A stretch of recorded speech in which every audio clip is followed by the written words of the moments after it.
Қайырлы күн достар, бүгін бізде Toyota Camry 3.5 автокөлігін жөндеп қарап жатырмыз. Көлікте бензинде дұрыс жасамайды дейді.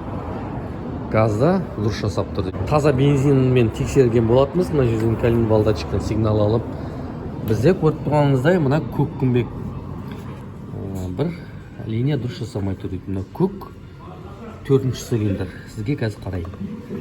Мінекей. 4-ші цилиндр дұрыс жасамайды дейді. Холостой ходта өзінде.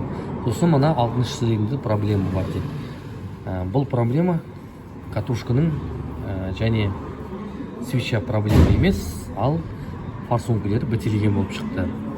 Соны қазір тазалап және орнына салатын болады.